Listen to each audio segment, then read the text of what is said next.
दुनिया के 7 ऐसे इत्तेफाक जिन्हें जानकर आप भी हैरान हो जाओगे। नंबर 1, ये कहानी है ब्रिटिश आर्मी के मेजर वाल्टर समरफोर्ड की, जो वर्ल्ड वार 1 के दौरान 1918 में जंग के मैदान में थे। तभी उनके ऊपर अचानक से बिजली गिर जाती है, जिससे उनके कमर के नीचे का हिस्सा पैरालाइज्ड हो जाता है। फिर 1924 में रिटायरमेंट के बाद एक नदी के किनारे मछली पकड़ते वक्त बिजली फिर से उनके शरीर पर आ गिरी और उनके शरीर का दाहिना हिस्सा भी पैरालाइज्ड हो गया। लेकिन 2 साल बाद इलाज से वो पूरी तरह ठीक हो गए, पर 4 साल बाद फिर से उनके ऊपर बिजली आ गिरी, जिससे उनका पूरा शरीर पैरालाइज्ड हो गया और कुछ ही दिनों में उनकी मृत्यु हो गई। लेकिन मौत के बाद भी बिजली ने उनका पीछा नहीं छोड़ा और 4 साल बाद बिजली उनके कब्र पर गिरी, जिससे उनकी कब्र भी नष्ट हो गई। नंबर 2, अमेरिका के एक famous writer Edgar Allan Poe ने अपनी एक book the narrative of Arthur Gordon Pym of Nantucket में एक फिक्शनल स्टोरी लिखी थी, जिसमें उन्होंने 4 नाविकों के बारे में जिक्र किया है, जो समुद्र में भयंकर तूफान के बाद रास्ता भटक जाते हैं और खाना खत्म होने के बाद 3 दोस्त मिलकर चौथे व्यक्ति को मारकर खा जाते हैं, जिसका नाम रिचर्ड पार्कर था। लेकिन आपको जानकर हैरानी होगी कि 46 साल बाद 1884 में 4 नाविक समुद्री सफर के दौरान रास्ता भटक गए और भूख की वजह से उन्होंने अपने ही एक आदमी को मारकर खा लिया। इसमें सबसे बड़ी हैरानी की बात यह थी कि उस व्यक्ति का नाम भी रिचर्ड पार्कर था। नंबर 3, नेपोलियन और एडोल्फ हिटलर दोनों ही अपने समय में सबसे क्रूर शासक थे, जिनके शासन काल में करोड़ों लोगों ने अपनी जान गंवाई थी। लेकिन इन दोनों के बीच कई समान समय के संयोग हैं, जैसे दोनों का ही जन्म जहाँ पर उन्होंने शासन किया वहाँ पर नहीं बल्कि किसी और देश में हुआ था। साथ ही जब नेपोलियन के हाथ सत्ता आई, उसके ठीक 129 साल बाद हिटलर के हाथ में सत्ता आई। जब नेपोलियन ने सोवियत के खिलाफ युद्ध की शुरुआत की, उसके ठीक 129 साल बाद हिटलर ने भी सोवियत के खिलाफ युद्ध की शुरुआत की थी। और तो और जब नेपोलियन सोवियत के खिलाफ युद्ध हार गया, उसके ठीक 129 साल बाद हिटलर भी सोवियत के खिलाफ युद्ध हार गया था।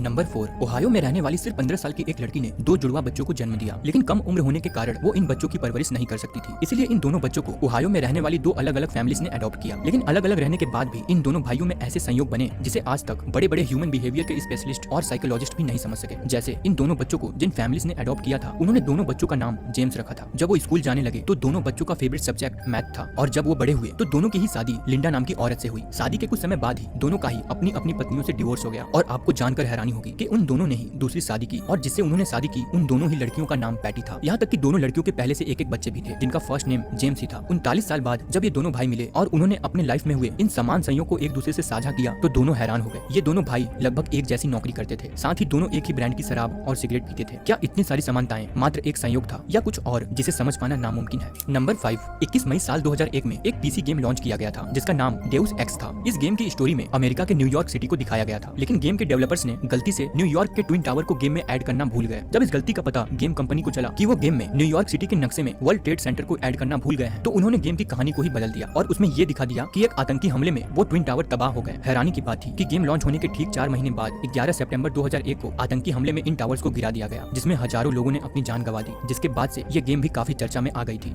नंबर 6, इस इमेज को ध्यान से देखिए। आपको भी लग रहा होगा कि ये दोनों महिला जुड़वा बहन है, लेकिन ऐसा नहीं है। इस इमेज में दिख रही पहली महिला 1950s की एक फेमस इजिप्शियन एक्ट्रेस जुबैदा थारवट है, और दूसरी महिला आज के समय की हॉलीवुड की एक फेमस एक्ट्रेस जेनिफर लॉरेंस है। हैरानी की बात है कि दोनों की शक्ल हूबहू मैच होती है और दोनों के काम भी, बस समय अलग अलग है। नंबर 7, ये स्टोरी यूगोस्लाविया में रहने वाले फ्रैंक सेलेक नाम के एक व्यक्ति की है, जिन्हें दुनिया का सबसे लकी मैन भी कहा जाता है, क्योंकि इनकी जिंदगी में कई ऐसी घटनाएं हुई हैं जिस पर यकीन करना काफी मुश्किल है। जैसे साल 1962 में सेलेक ट्रेन से कहीं जा रहे थे, लेकिन ट्रेन दुर्घटनाग्रस्त होकर नदी में गिर जाती है, जिसमें 17 लोगों की जान चली जाती है। लेकिन सेलेक इस दुर्घटना में बच जाते हैं। उनका एक हाथ टूटने के बाद भी वो नदी से तैरकर बाहर निकल जाते हैं। इसके 1 साल बाद 1963 में सेलेक प्लेन से ट्रेवल कर रहे थे और वो प्लेन भी दुर्घटनाग्रस्त हो जाता है। लेकिन सेलेक की जब आंख खुली तो वो हॉस्पिटल में थे, क्योंकि हादसे के वक्त वो प्लेन से बाहर उड़कर घास के ढेर पर गिर गए थे। फिर साल 1966 में वो बस में सफर कर रहे थे और उस बस का भी एक्सीडेंट हो जाता है, जिसमें 4 लोगों की मौत हो जाती है। लेकिन सेलेक फिर से बच जाते हैं। इसके बाद 1970 में वो अपनी कार लेकर कहीं जा रहे थे, जिसमें अचानक आग लग जाती है और उनकी कार ब्लास्ट हो जाती है। लेकिन ब्लास्ट से ठीक पहले वो अपनी कार से निकल जाते हैं और इस हादसे में भी वो बच जाते हैं। ऐसे ही 1995 में वो फिर से एक बस दुर्घटना में बच जाते हैं और 1996 में सेलेक एक ट्रक दुर्घटना में भी बच जाते हैं। और इतना ही नहीं, साल 2003 में उन्होंने पहली बार लॉटरी की टिकट खरीदी और पहली ही बार में वो 1 मिलियन रुपए जीत जाते हैं। इसलिए उन्हें दुनिया का सबसे लकी मैन कहा जाता है। हालांकि कुछ लोग उन्हें अनलकी भी कहते हैं, क्योंकि उनके साथ कई हादसे हुए थे। वैसे आप उन्हें क्या कहना पसंद करेंगे? हमें कमेंट बॉक्स में कमेंट कर जरूर बताएं। और अगर आपको हमारी ये वीडियो पसंद आई तो वीडियो को लाइक और चैनल को सब्सक्राइब करना ना भूलें। मिलते हैं नेक्स्ट वीडियो में। धन्यवाद।